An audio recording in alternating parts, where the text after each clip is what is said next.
여러분 안녕하십니까. 광주 MBC 뉴스투데이입니다. 먼저 오늘의 주요 뉴스입니다. 설 연휴가 끝나고 각급 학교가 개학에 들어가면서 출근길 교통량이 눈에 띄게 는 가운데 독감과 조류 인플루엔자에 대한 걱정이 계속되고 있습니다. 호남고속도로와 서해안고속도로 등 광주 전남을 드나드는 주요 진출입로는 평상시와 같은 차량 흐름을 보이며 사실상 귀경 행렬이 마감됐습니다. 지방선거를 120일 앞둔 내일부터 시도지사와 교육감 등 지방선거 입지자들의 예비후보 등록이 시작됩니다. 여수 기름 유출 사고의 피해 규모가 갈수록 커지고 있습니다. 설 명절도 있고 해경과 주민들이 사흘째 방제 작업을 벌였습니다. 연휴가 끝나고 첫 출근길입니다. 오늘 아침 어제보다 조금 추운 가운데 안개도 끼어 있습니다.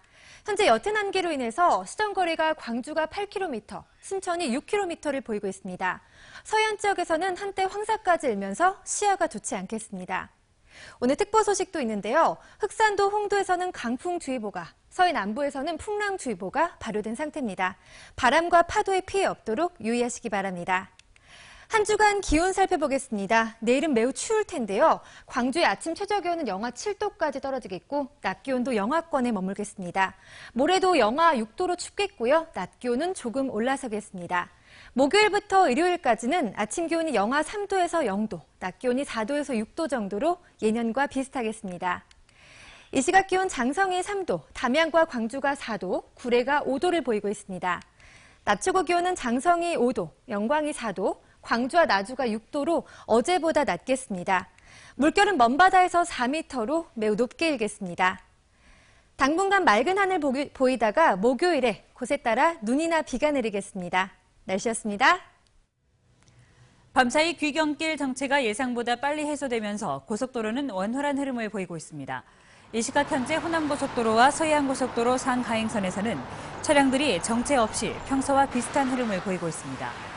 한국도로공사는 지난해보다 15만 대가 많은 137만 대의 차량이 광주와 전남을 찾았지만 설 당일부터 사흘 동안 귀경 차량이 분산되면서 예상보다 빨리 귀경길 정체가 해소됐다고 밝혔습니다.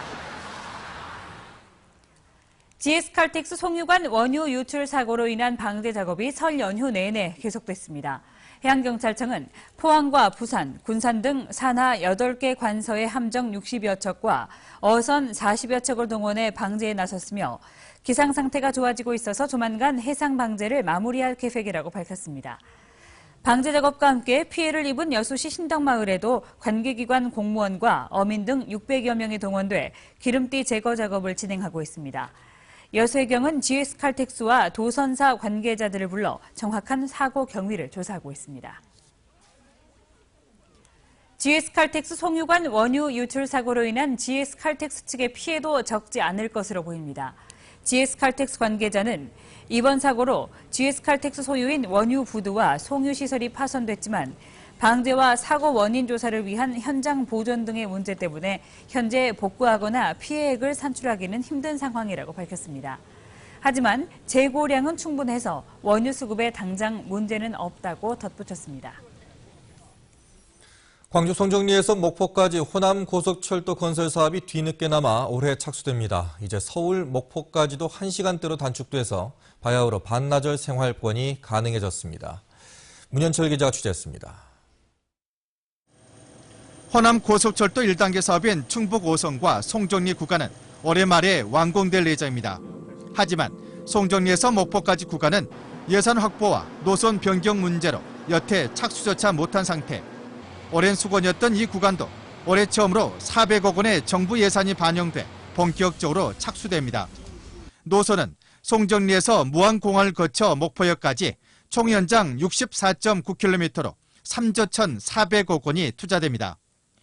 현재 사전 타당성 조사가 진행 중인 가운데 올해 기본 계획 수립과 기본 설계가 착수됩니다. 2015년도에는 기본 설계를 근거로 실시 설계 및 공사를 동시에 발주하여 편입토지 보상 및 실시계획 승인 등 행정 절차를 이행하고 호남고속철도 2단계 사업이 완공되면 목포와 서울 간의 거리가 1시간 47분대로 지금보다 절반가량 단축됩니다. 말 그대로 반나절 생활권이 가능해진 겁니다. 또 고속철도가 경유하는 무안국제공항은 동부가 항공물류단지와 환승 거점으로서 한층 도약하는 발판을 마련하게 됩니다. 올해 첫 시동을 걸기 시작한 호남고속철도는 빠르면 오는 2020년쯤 서울에서 목포까지 모든 구간이 개통될 것으로 보입니다. MBC 뉴스 문현철입니다. 지방선거 예비후보 등록이 시작됩니다. 선거관리위원회에 따르면 지방선거를 120일 앞둔 내일부터 시도지사와 교육감 선거에 출마 예정자들이 예비후보로 등록할 수 있습니다. 또 시도의원과 구청장 선거 등의 출마 예정자들은 오는 21일부터 예비후보 등록이 가능하고 군수와 군의원 입시자들은 다음 달 23일부터 등록할 수 있습니다. 선관위는 예비후보 등록을 계기로 선거운동이 과열될 가능성이 높은 것으로 보고 불법 선거운동에 대한 감시와 단속을 강화할 예정입니다. 5.18 민주광장 조성 방안에 대한 논란이 되풀이되고 있습니다. 광전남 민주화운동 동지회 등 일부 시민단체들은 내일 광주시의회에서 긴급 설명회를 열고 민주광장 바닥재 교체 필요성을 제기할 예정입니다.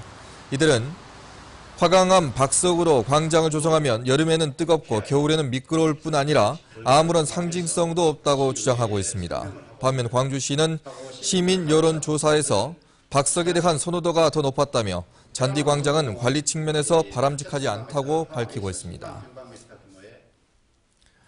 설 연휴도 모두 끝이 나고 다시 일상으로 돌아와 맞이하는 첫 아침입니다. 마침 새로운 달 2월도 시작이 됐는데요. 이번 한 주간의 뉴스를 미리 짚어보도록 하겠습니다. LTE로 연결되어 있는 조현성 기자와 자세한 얘기 나눠봅니다. 조현성 기자, 지금 어디에 나가 있습니까? 네, 저는 지금 광주 백운광장에 나와 있습니다. 연휴 기간 내내 한적했던 거리에 다시 활기가 넘쳐나고 있습니다. 달콤했던 나흘간의 명절 연휴를 뒤로하고 일상에 복귀한 시민들이 아침 출근길을 서두르고 있습니다. 요 며칠 포근했던 겨울 날씨가 오늘 아침까지는 이어지고 있습니다. 추위가 예보되긴 했지만 겨울 아침 날씨치고는 그리 차갑지 않습니다. 학교마다 다르긴 하지만 대부분의 학교가 이번 주에 겨울방학을 마치고 개학을 합니다. 그런데 걱정이 앞서는 학부모들이 적지 않을 것 같습니다. 설 명절 전부터 유행하기 시작한 인플루엔자가 개학과 함께 더욱 기승을 부릴 것으로 예상되기 때문입니다. 일선 학교를 비롯한 교육당국에서는 아마도 이번 한 주 인플루엔자 확산을 막는 데 꽤나 신경을 써야 할 듯 싶습니다. 2월은 또 졸업식의 달이기도 하죠. 빠르면 이번 주부터 일선 학교들이 졸업식을 치를 예정입니다. 중고등학교의 경우 모레부터 시작해 오는 14일까지 졸업식을 마칠 예정이고 초등학교는 17일부터 21일 사이에 졸업식이 예정돼 있습니다. 네, 지난 설 연휴 때 조류 인플루엔자가 더 확산되지 않을까 염려가 많았는데요. 어땠습니까? 네, 아직까지는 이렇다 저렇다 속단해서 말하기에는 이런 상황입니다. 일단 전국적인 상황을 보면 고병원성 조류 인플루엔자가 전국적으로 확산이 된 것은 분명합니다. 경기도에 이어 그동안 AI 청정 지역으로 여겨졌던 부산과 경남에서도 AI 의심 신고가 접수가 됐습니다.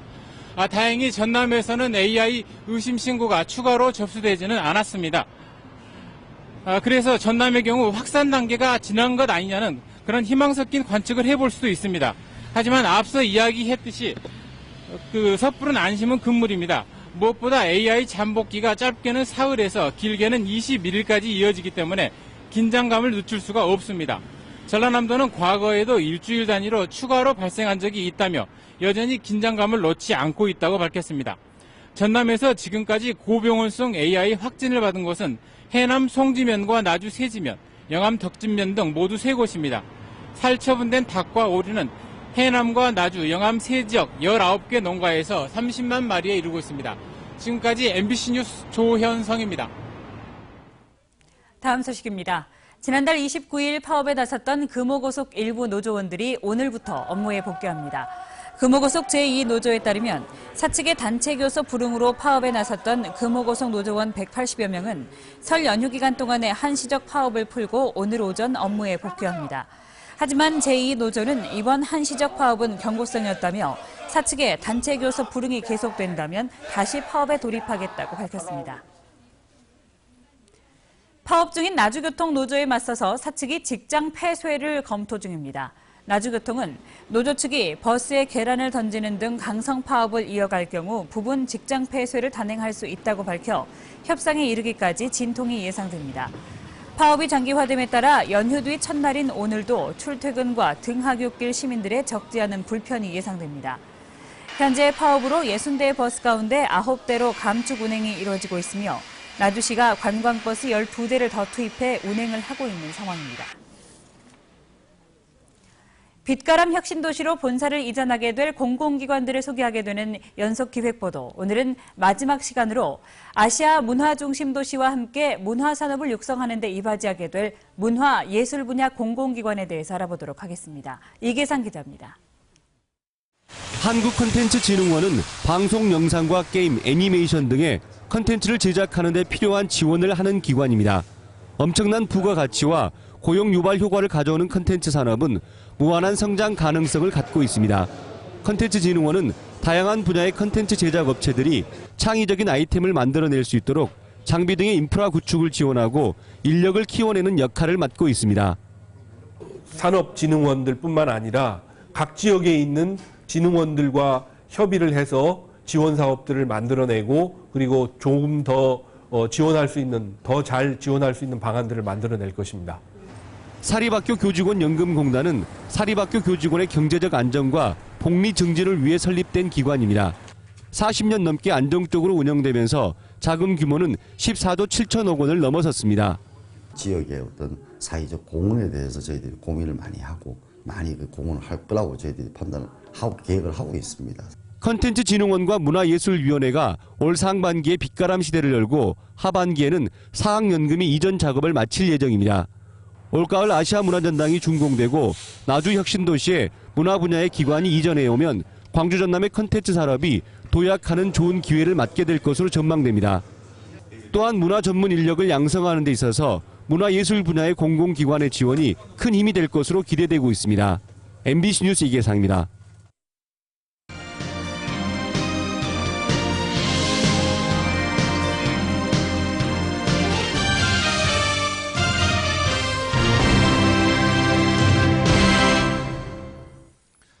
지난 2012년 820만 명의 관람객이 찾았던 여수 세계박람회장의 사후 활용이 여전히 미흡합니다.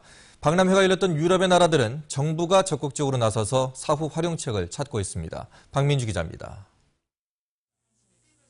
콜럼버스 신대륙 발견 500주년을 기념해 지난 1992년 세계박람회가 열린 스페인 세비야. 스페인 정부는 박람회를 계획할 당시부터 장기적인 사후 활용 계획을 수립했습니다. 정부 출자에 국영회사를 세워 SOC를 현대화하면서 박람회 개최 이후 세비야는 세계 3대 항구로 발돋움했습니다. 박람회 당시 사용했던 전시관은 재건축을 거쳐 호텔과 연구소, 문화상업시설로 활용하고 있습니다. Como el que nosotros tenemos con el Ministerio de los Marroquíes residentes en el extranjero.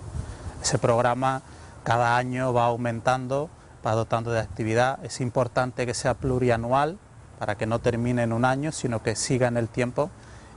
이탈리아 제1의 항구 도시 제노바. 1992년 박람회가 열렸지만 사후 활용에 대한 준비 부족으로 엑스포 전시관을 활용하는 데 많은 어려움을 겪었습니다. 제노바는 사후 활용의 핵심 기관으로 민영관리회사를 설립하고 주식 소유는 공공기관이 갖도록 했습니다. Determinava anche il successo, diciamo, di quest'area che ormai era dismessa e non valeva più nulla. Quest'area, finita l'esposizione, passò nuovamente allo Stato. 내년에 엑스포가 열리는 밀라노는 폐막 후 무용지물에 불과한 상징 기념비에 집착하기보다는 사후 활용에 주목하고 있습니다. 정부의 강한 의지와 적극적인 지원은 물론 사후 활용 연구를 병행하고 있습니다. 박람회의 성공적인 사후 활용 사례들, 정부의 지원과 도시 성장이라는 장기적인 관점에서 해답을 찾고 있습니다. MBC 뉴스 박민주입니다. 광주 전남 지역 나눔 캠페인 모금액이 목표액을 초과했습니다. 전남 사회복지공동모금회가 지난해 11월 말부터 작년 말까지 펼친 나눔 캠페인 모금액을 집계한 결과 총 67억 3천만 원의 성금이 모여 행복온도 103.5도를 기록했습니다. 이로써 전남 사회복지공동모금회는 1998년 설립 이래 연말연시 캠페인 15년 연속 목표를 달성했습니다. 앞서 광주 사회복지공동모금회 사랑의 온도탑도 지난달 28일 목표 모금액 32억 원을 넘어섰습니다.